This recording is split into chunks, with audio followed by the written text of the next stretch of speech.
Dan pada hari ini kita akan membahas satu topik yang sangat seru menurut saya ya. Apakah kita masih harus mengikuti Taurat ya? Atau dengan kata lain, apakah Taurat masih berlaku hingga sekarang? Nah, ini nih yang kita mau bahas nih Bang. Sebab ini memang ada dua pandangan Bang. Ini nih Iya. ada pro dan kontra ya. Hmm. Ada yang bilang Taurat masih, ada yang bilang batal total. Hmm. Ada yang dibatalinnya pilih-pilih. Oke. Nah, ya jadi, kita nih mau diskusi nih Bang. Nah, Iya. mungkin nanti dalam diskusi pun Ibu Rita bisa punya insight, Abang punya insight, saya punya insight. Nah, kita omongin deh. Iya. Ya, oke Oke. Bang. Mungkin mau dibuka dulu Bang. Iya, selamat malam. Kalau kita saksiin acara ini, berarti ini kira-kira udah di bulan Agustus, bulan kemerdekaan untuk kita. Jadi merdeka, Iya. iya kan? Iya. Nah, kalau kita bicara tentang Taurat, Taurat itu kan bicara tentang suatu hukum yang berlaku mengikat. Kedatangan hidup Yesus, kematian dan pulangnya ke surga itu melepaskan kita dari belenggu Taurat. Cuman memang ini ya, topik tentang lepas dari Taurat, terikat di dalam Taurat dan lain-lain ini bukanlah suatu topik yang sederhana. Betul-betul harus diperdalam apa yang dimaksud dengan keterikatan, apa yang dimaksud dengan kebebasan, bahkan juga harus diperhitungkan tentang apa yang dimaksud dengan Taurat. Ini yang kita mau bicarain. Dan kalau kita mau bicara tentang Taurat bebas, terikat apa segala macam ini ya, mau nggak mau memang akan ada pendapat yang berbeda-beda. Nggak mungkin sekedar hitam atau putih, tapi pasti ada pendapat yang berbeda-beda. Lewat acara ini, kami mau sajikan bahwa pendapat orang itu berharga. Ketika kita berteologi, jangan kemudian kita sekedar ngambil posisi hitam atau putih, benar atau tidak benar, boleh tidak boleh. Kenapa begitu? Karena pengajaran Israel itu bicara tentang filosofi, tentang bagaimana caranya berpikir secara filosofis, tidak sekedar hitam atau putih gitu. Itu yang kami mau sampaikan lewat acara ini. Dan kedua yang kami mau sampaikan ya penjabaran-penjabaran tadi. Apa sih Taurat itu? Apa sih yang dimaksud dengan kebebasan? Apa sih yang dimaksud dengan keterikatan? Dan selanjutnya kita ngobrol sama-sama ya. Malam ini kita saksiin. Iya. Oke. Kita akan langsung nih Bang ngobrol sama Ibu Rita. Mungkin kita mau tanya dulu insight dari Ibu Rita tentang tema yang kita bahas pada hari ini. Sebelum kita masuk kepada diskusi, mungkin ada yang Ibu Rita mau sampaikan dulu Bu. Silakan Bu. Kita mesti clear dulu. Torah itu untuk siapa sih? Ya. Untuk orang Israel atau juga untuk orang non-Israel? Iya. Dan kalau kita membaca misalnya dalam Ulangan 4 ayat 44. Ya, Ulangan 4 ayat 44 ya. Inilah hukum Taurat yang dipaparkan Musa kepada orang Israel. Jelas kan? Inilah hukum Taurat yang dipaparkan Musa kepada orang Israel. Nggak ada tambahnya dan non-Israel. Satu lagi. 1 Tawarik 16 ayat 40. 1 Tawarik 16 ya? Ayat 40. Oke, supaya pagi dan petang tetap dipersembahkan korban bakaran kepada Tuhan di atas mezbah korban bakaran. Dan supaya dikerjakan segala yang tertulis dalam Taurat Tuhan yang diperintahkannya kepada orang Israel. Orang Israel. Nggak ada tambahan plus non-Israel. Loncat ya. Maleakhi 4 ayat 4. Oke, Maleakhi 4 ayat 4. Ingatlah kepada Taurat yang telah kuperintahkan kepada Musa hambaku di Gunung Horeb untuk disampaikan kepada seluruh Israel, yakni ketetapan-ketetapan dan hukum-hukum. Nah, dari 3 ayat yang kita pilih tadi, dan sebenarnya ada banyak sekali yang mengatakan bahwa Torah itu hanya untuk orang Israel. Nah, sekarang ada di dalam satu diskusi para rabi. Jadi dalam Talmud Yahudi itu ada dua macam. Yang satu adalah Mishnah, yang kedua adalah Gemara. Nah, Gemara ini diskusi para rabi. Kalau rabi berdiskusi, ada 5 rabi berdiskusi, muncul 8 pendapat. Demikian. Nah, demikian juga pandangan orang Yahudi. Apakah Taurat itu hanya untuk orang Israel? Nah, mereka pun sedang berdebat ini, para rabi yang sudah lulus di Beit Midrash itu. Seperti yang ditulis dalam Sanhedrin 59a, itu ada satu pendapat yang sangat ekstrim. Yeah. Rabbi Yohanan berkata, saya bacakan Sanhedrin 59a. Rabbi Yohanan berkata, seorang non-Yahudi yang melakukan studi Taurat layak mendapat hukuman mati.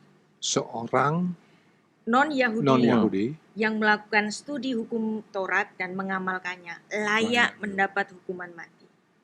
Sebagaimana dinyatakan, Musa telah memerintahkan hukum Taurat itu kepada kita sebagai milik dari jemaat Yakub. Jadi hanya untuk jemaat Yakub.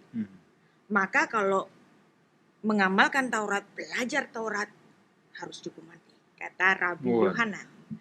Nah, kemudian ada rabi yang kedua mengatakan demikian. Seorang goyim, seorang non-Yahudi, kalau mempelajari Taurat, itu seperti seorang merampasnya dari orang-orang Yahudi. Merampas milik pusakanya orang Yahudi. Bahkan seperti seorang laki-laki yang merampas istri orang dan meninggalnya. Nah, ini pendapat ekstrim, ya. Namanya juga pendapat. Lalu kemudian ada seorang rabi yang memberikan satu pendapatnya yang berbeda lagi. Pendapatnya ini lebih moderat. Dia mengatakan bahwa karena Torah itu secara objektif benar, mengajarkan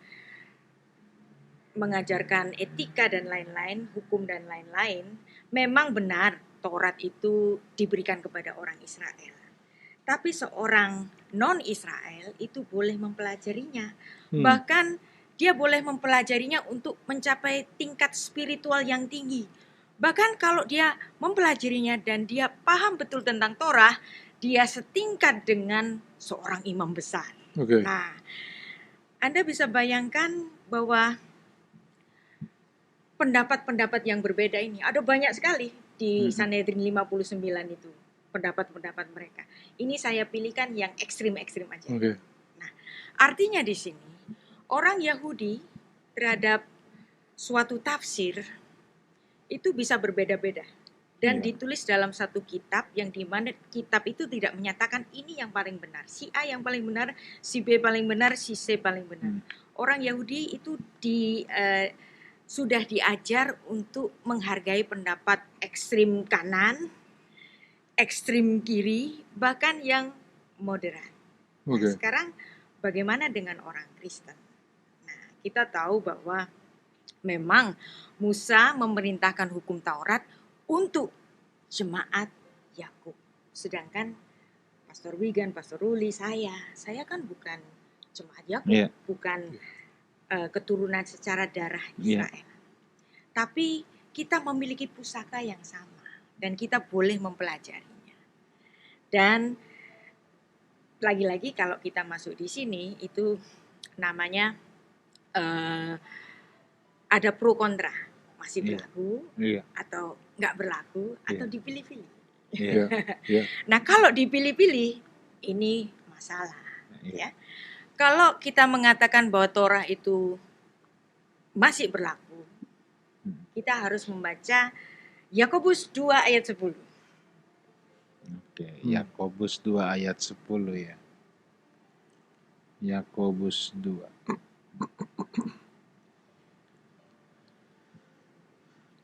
Silakan. Sebab barang siapa menuruti seluruh hukum itu tetapi mengabaikan satu bagian daripadanya, ia bersalah terhadap seluruhnya. Jadi jelas sekali kan, kalau dia menuruti seluruh hukum itu, hukum Taurat maksudnya, tapi dia bersalah pada satu saja, dia bersalah kepada semuanya. Nah, hukum Taurat itu diperinci oleh Rambam menjadi 613 perintah. Yeah. Yang artinya hukum Taurat itu bukan cuma 10 hukum, enggak. Itu 10 hukum itu adalah bagian dari 613. Bayangkan kalau kita melakukan 600 hukum, tapi yang 13 kita lupa, kita bersalah kepada yang 613. Bahkan kalau kita melakukan 612 hukum itu dengan tepat, terus satu nggak melakukan, itu pun dikatakan ia bersalah kepada seluruhnya. Nah, kira-kira dari mana ungkapan yang ditulis dalam Yakobus 2 ayat 10 ini muncul? Itu dituliskan dari ujaran orang Israel sendiri yang berjanji bahwa mereka akan melakukan semua hukum yang ditulis dalam kitab Musa, yaitu dalam Keluaran 24 ayat 3. Tolong Pastor Wigan. Keluaran 24 ya, ayat yang ke-3. Ya. Lalu datanglah Musa dan memberitahukan kepada bangsa itu segala firman Tuhan dan segala peraturan itu. Maka seluruh bangsa itu menjawab serentak, segala firman yang telah diucapkan Tuhan itu akan kami lakukan. Nah, artinya semua, mereka berjanji semua, berujar, bernazar melakukan semuanya. Kalau satu tidak dilakukan, bersalah kepada semuanya. Jadi orang Kristen hati-hati. Kalau Anda mengatakan bahwa hukum Taurat itu masih berlaku, jangan dipilih-pilih. Anda harus melakukan 613.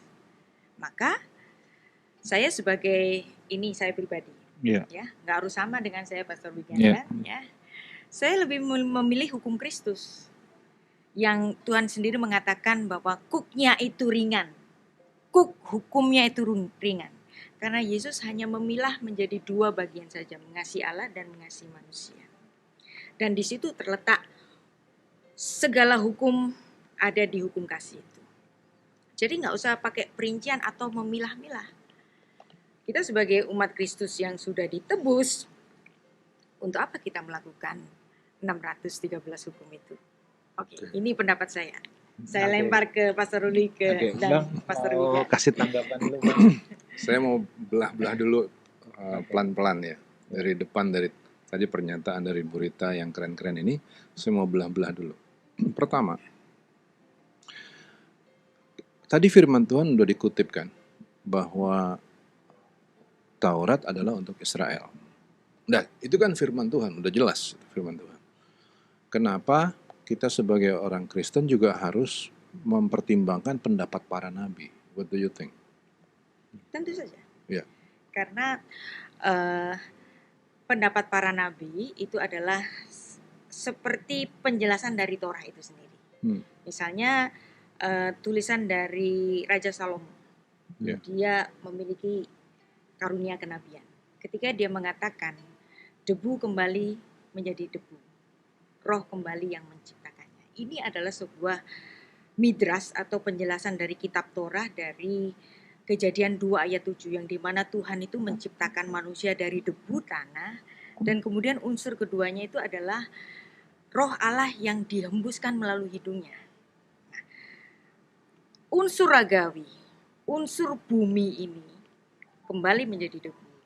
Kemudian roh itu kembali kepada Allah. Jadi kitab Torah dan kitab para nabi termasuk Ketuvim, tulisan-tulisan kudus itu semua menjadi satu bagian yang integral yang harus juga dipelajari orang Kristen. Masalahnya, apakah orang Kristen itu terikat pada hukum Torah?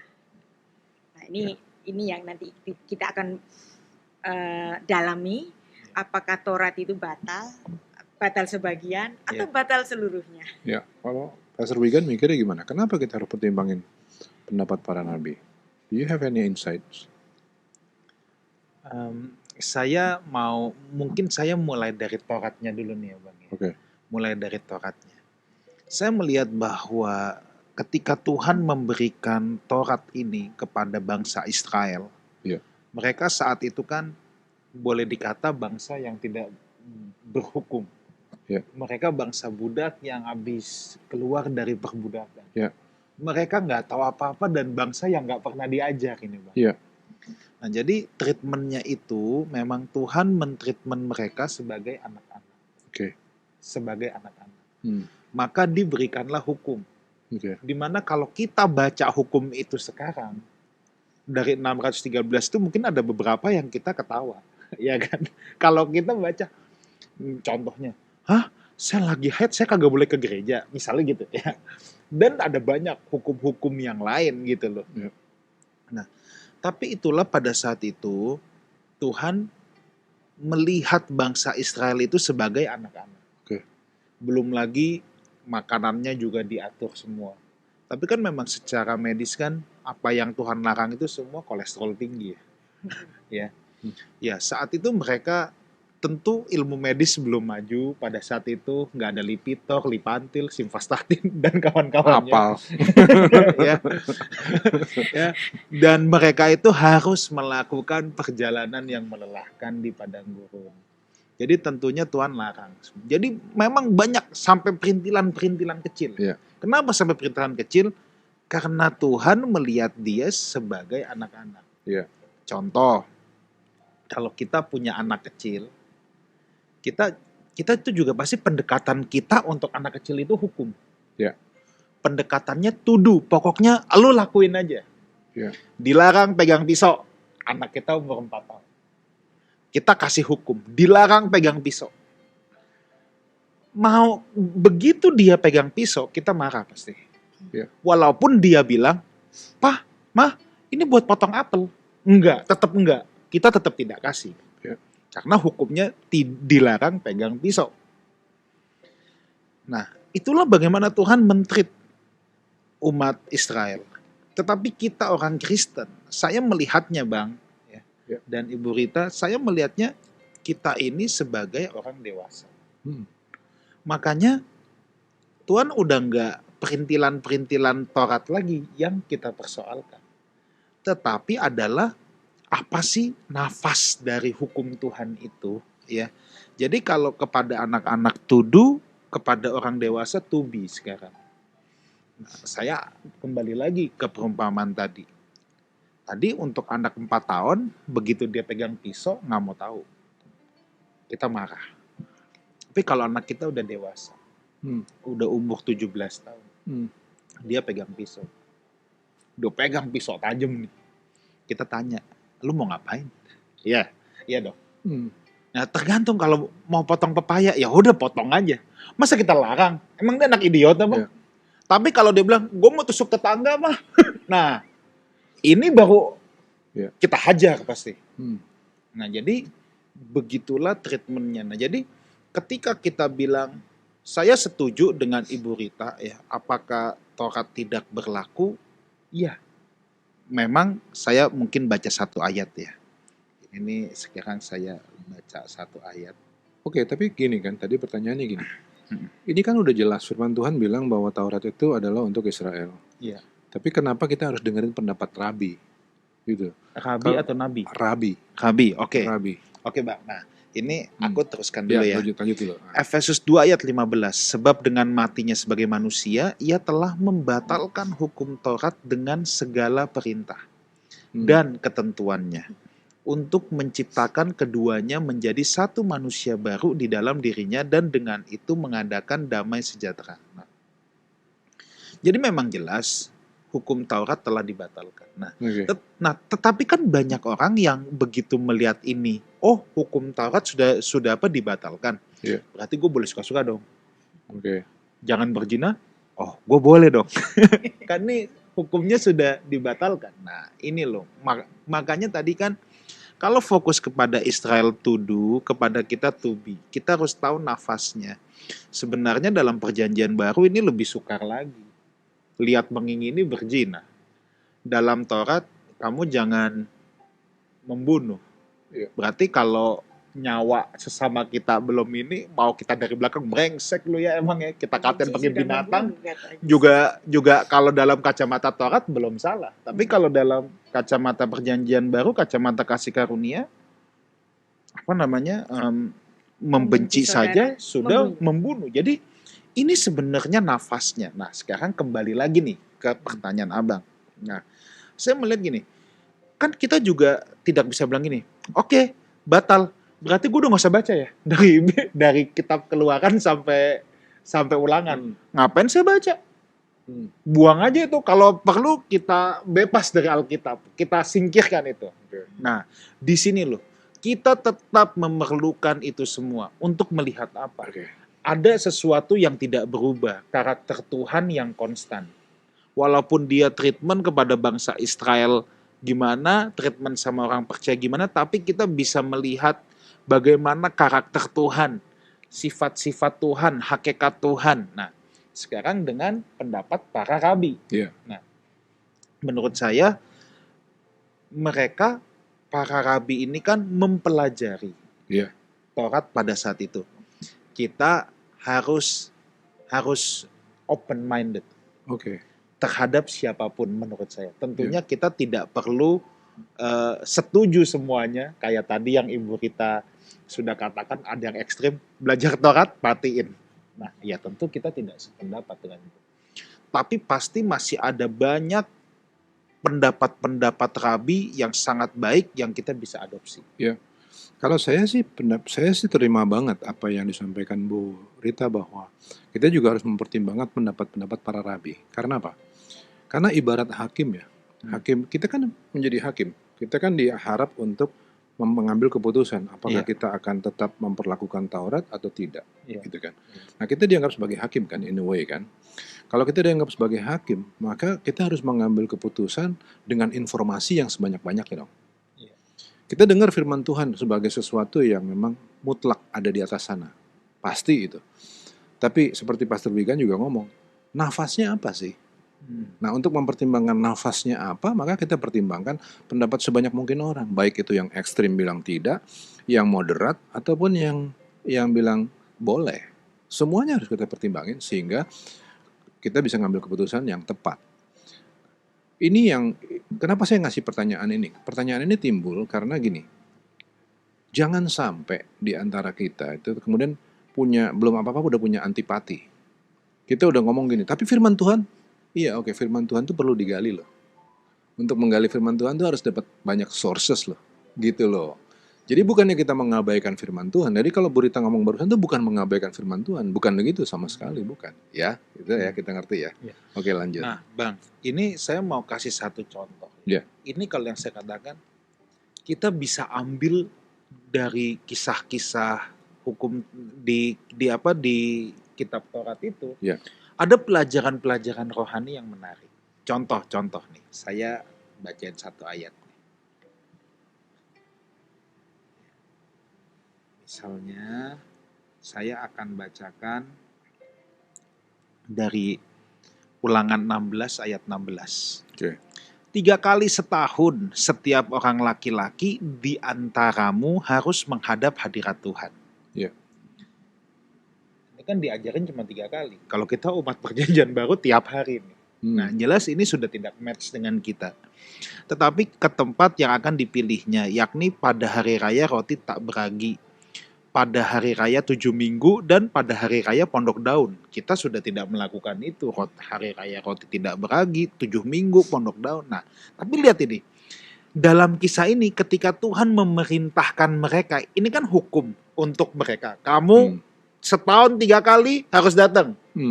Nah, tapi ada pelajaran rohani. Ayatnya kan nggak stop di sini. Janganlah ia menghadap hadirat Tuhan dengan tangan hampa. Nah, berarti Tuhan mengajar umatnya menghadap hadiratnya tidak dengan tangan hampa. Ini saya teruskan di ayat ke-17, tetapi masing-masing dengan sekedar persembahan sesuai dengan berkat yang diberikan kepadamu oleh Tuhan Allah. Nah, menurut saya ini ada nafas yang berlaku, yang kita bisa mengambil pelajaran rohaninya bagaimana Tuhan mendidik umat Israel. Nah, jadi saya agak sulit membahasakannya, tapi ya ada pelajaran rohani yang seperti ini nih banyak menurut saya dalam kitab Taurat. Bu Rita ini kan selalu punya passion ya. Passionnya Bu Rita itu kan tentang bagaimana berpikir secara filosofis. Iya. Dan kalau Bu Rita bicara filosofis, jangan keburu kita terus mikir jadi ruwet gitu, yang kayak gini, yang ada patungnya gitu. Enggak, Bu Rita tuh ngajarin dengan sangat sederhana gitu, bikin kita jadi seru. Nah sekarang Bu Rita, Bu Pastor Wigan udah ngomong soal makna, ya, makna dari Taurat, isi dari Taurat segala macam. Kalau secara yang Ibu tahu, secara filosofis, apa sih sebetulnya makna dari Taurat itu? Sebenarnya apa yang diungkapkan oleh Pastor Wigan tadi, keseluruhannya, itu ada di Galatia 3 ayat 23. Oke, kita baca dulu nih. Jatuh. Itu sederhana aja. Udah ngomong panjang disederhanain. Ada di Galatia 3:23, beres. Oke. Sebelum iman itu datang, kita berada di bawah pengawalan hukum Taurat. Dan dikurung sampai iman itu telah dinyatakan. Lanjut 24. Jadi hukum Taurat adalah penuntun bagi kita sampai Kristus datang, supaya kita dibenarkan karena iman. Sekarang iman itu telah datang. Karena itu kita tidak lagi berada di bawah pengawasan penuntun. Siapa itu sang pengawas itu?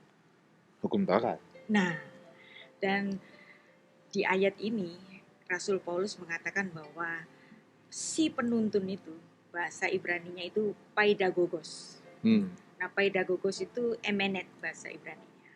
Nah, paidagogos itu bahasa Inggrisnya governess. Nah, governess itu biasanya guru-guru yang khusus datang ke rumahnya seorang tuan besar, tuan tanah di Inggris misalnya, lord apa gitu kan.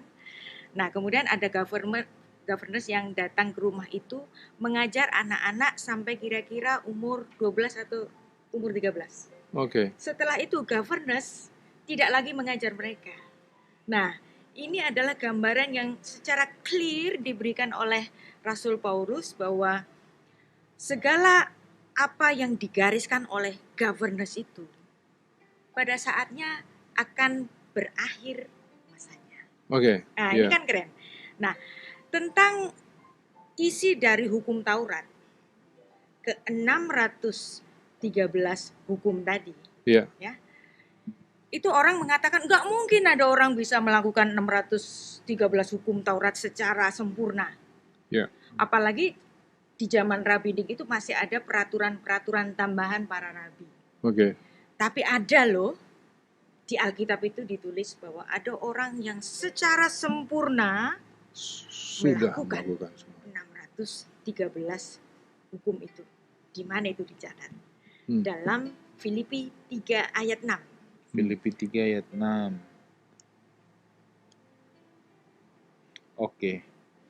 Tentang kegiatan aku penganiaya jemaat, tentang kebenaran dalam mentaati hukum Taurat, aku tidak bercacat. Jadi seluruh hukum Taurat yang kalau di jumlah 613, Paulus dengan sangat bangga, aku tidak bercacat. Beli Dovi, gak ada kecacatan aku dalam melaksanakan amal ibadah hukum Taurat. Tapi setelah dia mengenal Kristus, itu aku anggap sampah. Ya. Dan ini betul-betul kemudian kita baca di Galatia 4 tadi, bahwa Torah itu seperti paidagogos. Masalahnya, kita kan selalu begini. Masa hukum Taurat itu batal? Tuhan kan tidak berubah. Masa dia membatalkan hukumnya sendiri? Mungkin nggak Tuhan membatalkan hukum sendiri? Kalau saya berpendapat, Tuhan secara pribadi, dia tidak berubah. Kita punya lagu, Tuhan Yesus tidak berubah. Tidak berubah. Tak berubah selama-lamanya. Karakternya tidak pernah berubah. Hakikatnya tidak berubah. Tapi keputusannya, hukumnya bahkan, bisa loh dibatalin. Di mana contohnya? Ada nggak contohnya? Ada dong. Nah, contohnya ada ketika Musa ini melakukan atau menempatkan dirinya sebagai advokat bagi orang-orang Israel. Kira-kira kapan? Sodom dan Gomora. Itu kan Abraham. Musa. Musa kira-kira itu yang di patung lembu. Iya. Ya kan? Apa sih hukumannya untuk orang itu yang menyembah ilah-ilah lain dan patung-patung? Ya. Kira-kira? Harus dibunuh. Harus dihukum mati. Tapi apakah orang Israel waktu itu dibunuh? Enggak. Dibunuh apa enggak? Enggak kan? Enggak, iya. Kenapa kok Tuhan tidak melakukan pembunuhan kepada orang-orang Israel ketika mereka membuat ilah lain, patung tuangan itu? Kenapa? Karena Tuhan melakukan abolisi sendiri terhadap hukum. Ketika Musa menempatkan dirinya sebagai seorang orek hadin. Nah, lawyer dalam bahasa Ibrani itu orek hadin. Orek itu memperpanjang, din itu bisa pengadilan, bisa penghukuman. Jadi orang yang bisa membatalkan penghukuman atau orang yang memperpanjang pengadilan. Jadi Musa itu disebut orek hadin. Istilah orek hadin itu sampai hari ini dikenakan kepada advokat atau lawyer. Nah, mitzvot hukum Taurat yang pertama dan yang kedua itu mengatakan, akulah Tuhan Allahmu yang membawa engkau keluar dari Mesir. Jangan ada ilah lain daripadaku. Kemudian konsekuensi dari pelanggaran hukum ini apa?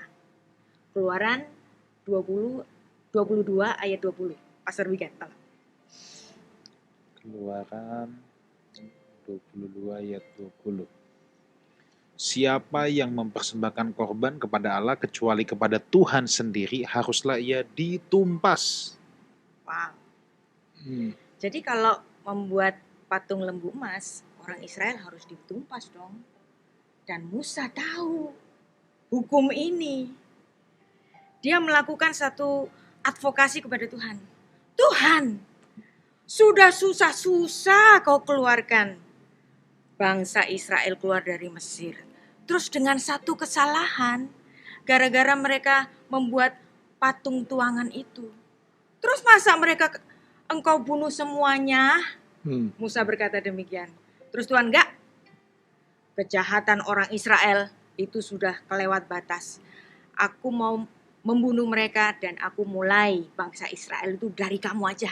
Terus apa yang dilakukan oleh Musa? Kalau gitu gimana kalau aku aja yang mati Tuhan? Wow, ini adalah seorang lawyer yang sangat luar biasa. Musa berani mempersuasi Tuhan. Tuhan tolong deh, batalin itu hukum. Kan percuma. Engkau susah-susah keluarin bangsa Israel, dibawa ke padang gurun, membelah Laut Merah, membuat segala macam tulah-tulah 10 tulah di Mesir. Sampai di sini satu kesalahan, masa dihukum? Lalu apa yang dikatakan oleh Tuhan? Ya, Tuhan nggak jadi loh melakukan ini. Walaupun mereka tuh tegar tengkuk dan Tuhan mengatakan, biar aku mau marah sama mereka. Jahat sih, mereka menyembah ilah-ilah yang lain. Tapi mediasi Musa itu melunakkan hati Tuhan. Ini cantik sekali. Bagaimana seorang advokat yang orek hadin. Dia mencoba memperpanjang kemarahan Tuhan, kesabaran Tuhan ini. Dan Tuhan jangan marah deh. Kita baca Keluaran 32 ayat 11 sampai 12. 32 ya, ayat 11. Lalu Musa mencoba melunakkan hati Tuhan Allahnya dengan berkata, mengapakah Tuhan murkamu bangkit terhadap umatmu yang telah kau bawa keluar dari tanah Mesir dengan kekuatan yang besar dan dengan tangan yang kuat? Mengapakah orang Mesir akan berkata dia membawa mereka keluar dengan maksud menimpakan malapetaka kepada mereka dan membunuh mereka di gunung dan membinasakannya dari muka bumi? Berbaliklah dari murkamu yang bernyala-nyala dan menyesallah karena malapetaka yang hendak kau datangkan kepada umatmu. Nah, gak cuma di situ saja. Terus kemudian Musa ini ingetin sejarah kayak Tuhan gak maha tahu aja. Ayat 14 ya dong, ayat 14 ya. Tuhan ambil pertimbangannya Musa. Kita baca 13 dulu. Ingatlah kepada Abraham, Ishak dan Israel hamba-hambamu itu, sebab kepada mereka engkau telah bersumpah demi dirimu sendiri dengan berfirman kepada mereka, aku akan membuat keturunanmu sebagai bintang di langit, dan seluruh negeri yang kujanjikan ini akan kuberikan kepada keturunanmu supaya dimilikinya untuk selama-lamanya. Dia Ayat ngingetin Tuhan, bukankah engkau pernah berjanji pada Abraham? Masa sih lupa? Nah, ayat 14, keren. Diambil pertimbangannya. Dan menyesallah Tuhan karena malapetaka yang dirancangkannya atas umatnya. Nah ini nih sering menjadi pertanyaan, kok Tuhan bisa nyesel gitu kan? Ya. Bukankah penyesalan itu terjadi ketika ada mediasi dari Musa? Bukankah ini adalah abolisi? Bisa loh, hukum dari Raja Semesta itu dibatalkan oleh seorang Orek Hadin, seorang advokat bagi bangsa Israel. Jadi kalau seandainya dalam Efesus 2 ayat 15, Paulus mengatakan hukum Taurat itu batal. Mungkin nggak sih? Kalau dulu pernah, kalau sekarang dibatalkan juga, mungkin nggak? Pastor Duli kira-kira gimana? Ya sangat bisa, berarti kan Paulus waktu itu ngambil pendapat dengan sangat tepat. Kalau dia nggak tepat waktu itu kan pasti dilawan itu sama orang-orang rabi-rabi di zaman itu. Ternyata kan diterima kan pendapatnya dia itu. Jadi ya memang benar bahwa hari ini kita juga bisa berpendapat bahwa betul pendapat Paulus itu. Taurat hanya berlaku sampai kedatangan Yesus. Nah, dan kalau kita membaca balik sekali lagi yang dibaca oleh Pastor Wigan tadi, Efesus 2 ayat 15. Ya. Dengan matinya. Ya, dengan matinya sebagai manusia, ia telah membatalkan hukum Taurat dengan segala perintah dan ketentuannya. Untuk menciptakan keduanya menjadi satu manusia baru di dalam dirinya dan dengan itu mengadakan damai sejahtera. Apa yang ditulis dalam Keluaran pasal 22 ini menjadi dasar dari midrasnya Rasul Paulus di sini. Efesus 2 ayat 15. Jadi kita jangan cuma mengatakan bahwa Rasul Paulus itu langsung nulis kayak begini. Paulus adalah seorang rabi yang juga bergemara. Yang dimana dia juga berdebat, berdiskusi dengan para rabi yang lainnya. Ketika dia mengeluarkan satu statement, suatu tesis. Dengan matinya Yesus, dia membatalkan hukum Taurat. Nah, kata batal, bahasa Indonesia, itu diambil dari bahasa Arab, yang asalnya itu dari bahasa Ibrani, BTL, batal, lebatel, batal, itu memang cancel, jadi abolish. Dan kalau kita membacanya dalam King James, itu betul-betul terjemahan dari abolish. Abolish itu adalah terjemahan dari kata batal itu tadi. Pastor Wigan, bahasa Inggrisnya. Ini keren juga. Ini King James ya. Ya, King James. Having abolished in his flesh the enmity, the law of commandments in ordinance for to make in himself of twain one new man, so making peace. Jadi betul-betul ada abolisi. Dan yang dimana dulu pernah ada abolisi. Sekarang abolisinya terjadi bukan diabolisi, telak-telak diabolisi saja. Tetapi karena ada Yesus yang mati, yang menyelesaikan segala tuntutan Taurat itu, sehingga Taurat itu menjadi batal. Nah masalahnya seperti yang dibahas oleh Pastor Wigan tadi, kalau batal emangnya jadi tanpa hukum, anomos. Kan enggak. Ada hukum Kristus, hukum kasih yang dimana kita tidak akan melakukan kejahatan kepada orang lain, entah itu mencuri, entah itu berzina, entah itu korupsi dan lain-lain, membunuh dan lain-lain. Hanya satu hukum bagi manusia, kasihlah sesama. Sebenarnya hukum itu juga dikutip dari kitab Taurat kan? Betul, dari kitab Taurat. Tapi kemudian kan ditekankan kembali sarinya itu di sini. Iya. Mungkin Pastor Ruli mau menambah? Oke. Jadi kalau begitu Bu, yang saya mau gini dulu ya. Ini mungkin ada teman-teman yang juga mungkin nanya dulu ya Bu. Yang dimaksud dengan Taurat di sini itu apa sih? Apakah 5 kitab itu ataukah mitzvot yang 613? Yang mana nih kita bahas? Dalam hukum Taurat itu berisi banyak hukum, juga menulis banyak kisah. Kisah pun menjadi satu rangkaian hukum. Nah, yang dimana itu diperinci secara perincian itu menjadi 613. Jadi hukum Taurat itu bukan bukan sesuatu yang dibagi-bagi, tetapi menjadi satu kesatuan. Kalau melakukan hukum Taurat, lakukanlah semua apa yang ditulis dalam 5 kitab itu, bukan dipilih-pilih.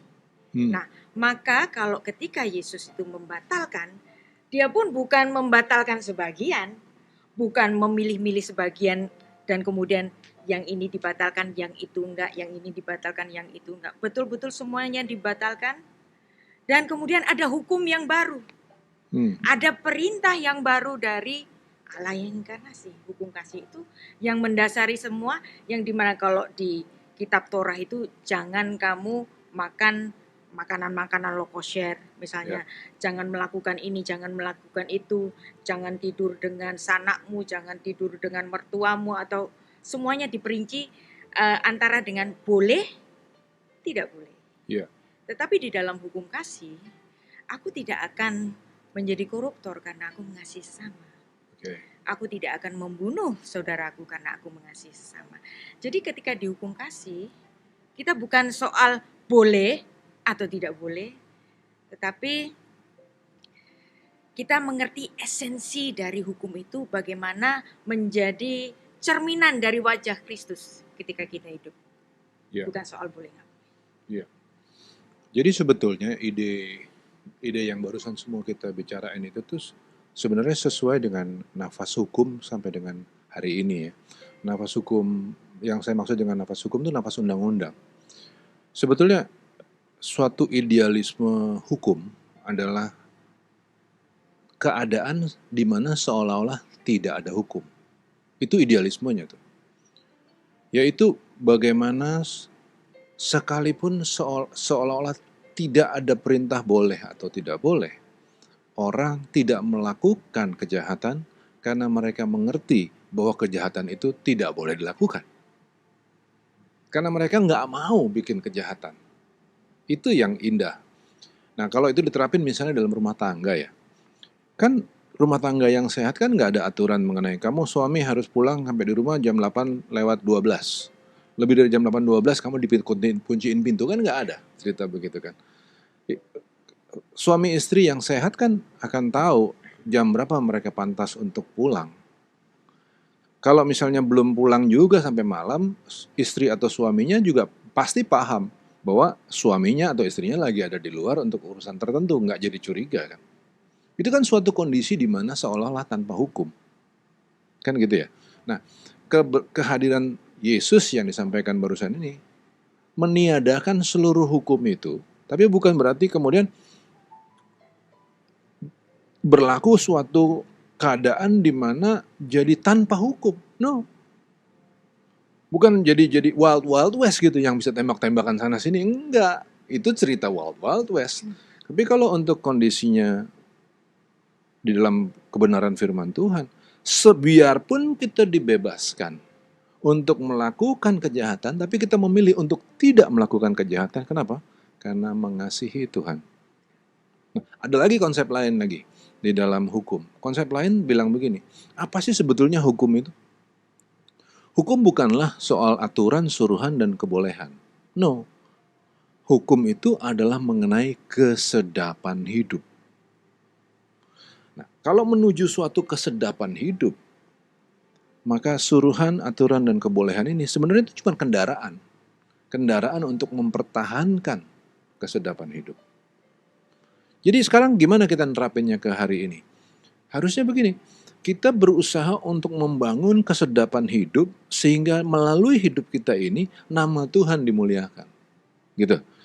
Gimana caranya memuliakan nama Tuhan? Dengan tidak melakukan sesuatu yang nggak menarik, yang tidak bagus, yang nggak sehat, yang tidak memuliakan Tuhan. Bukan karena takut dihukum. Bukan karena takut nanti masuk neraka. Tapi karena kesadaran kita bahwa kita mengasihi Dia. Itu loh nafasnya. Betul nggak sih? Itu kan yang dari tadi kita omongin kan begitu. Nah, Bu, saya mungkin mau ke satu ayat dulu nih, Bu. Ini pasti teman-teman banyak yang bertanya-tanya ya. Oleh perkataan Tuhan Yesus sendiri. Ya. Oke, Matius 5 ayat 18 dan 19 ya. Oke, saya akan bacakan nih. Kayaknya kita kalau bahas ini kagak omongin ini kurang afdol ya, Bu. Betul, Oke, harus ayo. Iya. ayat ini juga. Karena aku berkata kepadamu, sesungguhnya selama belum lenyap langit dan bumi ini, satu iota atau satu titik pun tidak akan ditiadakan dari hukum Taurat sebelum semuanya terjadi. Asik. Karena Gimana itu, siapa yang meniadakan salah satu perintah hukum Taurat, sekalipun yang paling kecil, nah ini kan ya, dan mengajarkannya demikian kepada orang lain, ia akan menduduki tempat yang paling rendah di dalam kerajaan sorga. Tetapi siapa yang melakukan dan mengajarkan segala perintah-perintah hukum Taurat, ia akan menduduki tempat yang tinggi di dalam kerajaan sorga. Yang biasanya menjadi highlight itu di bagian ini. Satu iota atau satu titik pun tidak akan ditiadakan dari hukum Taurat. Titik. Iya. Iya. Belakangnya nggak dibaca. Apa di belakangnya? Sebelum semuanya terjadi. Sekarang driven by a deeper why. Iya. Gimana kalau semuanya udah terjadi? Iya. Ya kan? Gimana kalau Tuhan bilang udah selesai? Aku yang menggenapi. Aku yang menggenapi. Kalau Tuhan belum menggenapi dan orang itu mengganti itu hukum Taurat, terkutuklah dia. Tapi ketika semuanya sudah terjadi dan Tuhan mengatakan tetelestai, jadi Torah itu dengan sendirinya batal demi hukum. Itulah yang dituliskan oleh Rasul Paulus yang sudah kita baca tadi, Efesus 2 ayat 15. Dengan matinya Yesus dalam kemanusiaannya itu, ketika dia bilang tetelestai, Taurat itu dengan sendirinya batal. Nah, orang kan selalu begitu. Kalau batal artinya tanpa hukum. Dan kita sudah membahasnya berulang-ulang kali bahwa batalnya hukum Taurat itu bukan berarti tanpa hukum. Kita memiliki hukum yang punya esensi, yang punya bobot lebih dalam lagi, lebih berat lagi, yang seolah-olah tanpa hukum, tapi sebenarnya ada hukum di situ. Yaitu hukum kasih, yang kita melakukan sesuatu bukan karena boleh atau tidak boleh, tetapi kita melakukannya dengan nalar sebagai orang dewasa. Seperti tadi yang sudah dikasih ilustrasi, seorang anak kecil pegang pisau langsung dimarahi bapaknya. Tapi seorang yang sudah dewasa, dia pegang pisau, bapaknya akan tahu pisau itu digunakan untuk apa. Digunakan untuk kebaikan, dia akan tahu. Begitu mau digunakan untuk kejahatan, bapaknya langsung bertindak. Barulah ketika saat itu melakukan intentionnya untuk melakukan kejahatan, barulah bapaknya bertindak. Tetapi ketika bapaknya mengamati dari jauh, oh ini untuk masak nih, ini untuk motong buah nih, itu tidak apa-apa. Begitu maksud saya. Oke, Bu. Jadi ayat 19 ini tentang tempat paling kecil ya. Itu bicara sebelum semuanya terjadi. Iya. Oke, baik. Bang, mungkin ada yang mau ditambahkan lagi, Bang? Kita tanpa terasa sudah di penghujung juga.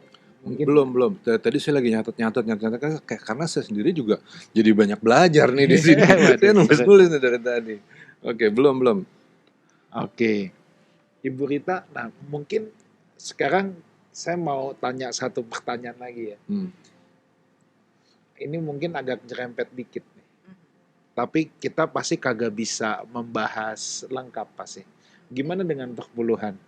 Persepuluhan nggak apa-apa sih kalau ada pendeta mengatakan persepuluhan masih berlaku. Tapi konsekuensinya dia harus melakukan yang 612 lainnya. Oke. Ya. Jadi buat saya free aja. Anda mengatakan Taurat masih berlaku, silakan. Perpuluhan masih berlaku, silakan.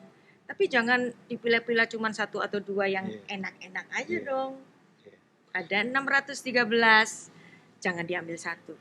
612-nya Anda juga harus. Kalau kita mikirnya begini boleh nggak, Bu? Kita mikirnya gini ya. Sebetulnya yang diajar sama Taurat itu membawa orang kepada suatu penundukan diri sebetulnya. Seluruh yang 613 itu deh, 5 kitab itu deh. Bahkan seluruh kitab perjanjian lama itu bicara tentang penundukan diri. Itu intisarinya kan ya. Nah sekarang, apabila kita ngerti bahwa tujuan dari semuanya ini adalah suatu penundukan diri. Kemudian dalam semangat itu, kita tetap melaksanakan persepuluhan. Dengan semangat itu tetap melaksanakan persepuluhan bukan demi menepati hukum Taurat. Iya. Tetapi kita tahu bahwa pelayanan memerlukan biaya. Iya. Kita mengasihi bahwa pelayanan ini kita itu yang namanya sedekah. Sedekah Iya. itu berbuat keadilan. Iya. Misalnya gini, saya punya 5 roti. Punya 5 roti, nggak adil deh kalau 5 roti itu saya makan semuanya, saya jadi obesitas. Iya. Maka saya menyisihkan 4 roti lainnya untuk dibagikan ke orang-orang yang memerlukan. Iya. Jadi Iya. kita memiliki satu mindset bahwa ketika kita memberikan persembahan bukan karena mentaati hukum, tetapi karena cinta. Jika engkau mencintai, engkau pasti memberi. Nah, bahasa Ibraninya cinta itu ahav, alef, ya, kemudian he itu heavy. Orang pertama, alef, nilainya 1, heavy, bringing something, kemudian ke bet, orang kedua. Jadi kalau cinta itu selalu bring something to other. Yes. Jadi kalau kita memberikan persembahan bukan karena ditakut-takuti gara-gara ada kitab Maleakhi tentang binatang belalang pelahap, tetapi karena kita kalau cinta kamu akan memberi. Seorang suami mencintai istrinya. Dia tidak memikirkan uang itu sebagai miliknya sendiri, tetapi dia akan memberikan yang terbaik untuk istrinya, untuk anaknya. Karena cinta itu selalu memberi. Jadi sekali lagi kita nanti akan bahas khusus persepuluhan tentang persepuluhan. Jadi sekali lagi ini sebetulnya kan bukan soal boleh atau tidak boleh. Kan? Boleh apabila, kan begitu. Boleh apabila dengan pertimbangan-pertimbangan yang tepat. Tidak boleh apabila tidak dilakukan pertimbangan, kan begitu jadinya ya. Nah, contohnya ya, persepuluhan ini kan banyak juga menjadi kontroversi sepanjang masa ya. Tapi ketika orang, kenapa jadi kontroversi? Kontroversi itu karena orang sekedar bilang boleh, tidak boleh. Ini jadi kontroversi. A atau B, gelap atau putih, gitu kan ya. Nah, barusan yang Ibu Rita ngomong itu kan jadi mendalam kan. Itulah filosofi namanya, pikirin yang mendalam. Prakteknya loh Bu, ada gereja yang saya kenal melaksanakan persepuluhan. Ini mungkin bisa kita contoh. Dia ngambil persepuluhan memang, tapi pertama dia nggak ngancam. Kedua, yang mereka terima itu mereka pakai 10% untuk gaji, perawatan gedung, kemudian mereka juga ngasih kepada janda-janda. Yang 90% mereka serahin lagi untuk pelayanan full. Nah, kalau cara berpikirnya panjang begitu kan jadi keren. Nah, mari kita menjadi orang-orang yang berpikir panjang. Alkitab tuh nggak bicara tentang boleh nggak boleh loh. Alkitab bicara tentang penundukan diri. Nah, penundukan diri itu harus dimulai dari top leader. Top leadernya harus nunjukin bahwa memang mereka betul-betul menundukkan diri untuk kemuliaan Tuhan. Oke. Nah, saudara kita akan bahas nanti khususnya tentang perpuluhan. Tapi intinya kalau orang bilang udah nggak berlaku, gue udah nggak usah memberi lagi. Itu sama aja bilang Taurat nggak berlaku, berarti gue boleh membunuh sekarang. Nah, jadi jangan sampai miskonsepsi ya. Oke. Bang Roli, Ibu Rita, kita sudah di penghujung acara. Waktu kita sudah habis, mungkin ada conclusion dulu dari Ibu Rita, 1 kalimat. Taurat adalah memang untuk orang Israel, tetapi kita dapat belajar banyak dari situ, dan orang Kristen harus belajar tentang Taurat walaupun tidak di dalam hukum Taurat, karena hukum kasih itu yang mendasari untuk pengertiannya itu adalah dari belajar Torah. Dari belajar Torah kita akan memahami esensi dari hukum kasih. Jadi perjanjian lama dan perjanjian baru itu tidak pernah lepas terpisah, tetapi sesuatu yang berurutan, yang keduanya harus kita pelajari. Iya. Bang, ada sepatah dua patah kata. Ya, kalau dari saya begini.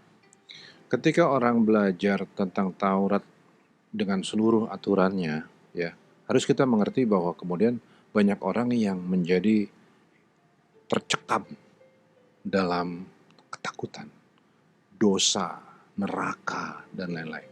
Itu salah satu konsekuensi. Nah, padahal Tuhan Yesus bilang begini, dengan kehadirannya dia menebus kita semua, kita nggak harus lagi masih tetap di dalam ketakutan yang itu. Kita nggak di dalam ketakutan yang itu. Kita di dalam suatu hubungan yang manis bersama-sama dengan Tuhan. Tapi bukan berarti bahwa kita boleh ngelakuin hal-hal yang kacau. No. Nah, cuman di dalam kasih, kita memilih untuk tidak kacau karena kita mengasihi Tuhan. Jadi indah gitu loh.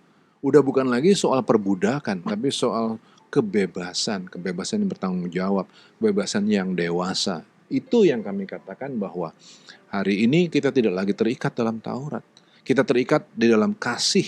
Kita terikat di dalam suatu kerinduan untuk memuliakan Tuhan. Itu yang kami maksud. Dari saya, konklusinya ya, hukum Taurat memang sudah dibatalkan, tapi sekarang kita terikat pada hukum Kristus. Hukum Kristus itu memuat nafas, esensi yang jauh lebih mendalam daripada sekedar apa yang bangsa Israel dulu tahu ya. Karena Tuhan men-treat saudara dan saya sebagai orang-orang dewasa. Fokus kita bukan lagi hanya sekedar tuduh, boleh nggak boleh, tapi sekarang to be. Kita melakukan sesuatu karena kita mengasihi Tuhan. Iya. Oke, thank you.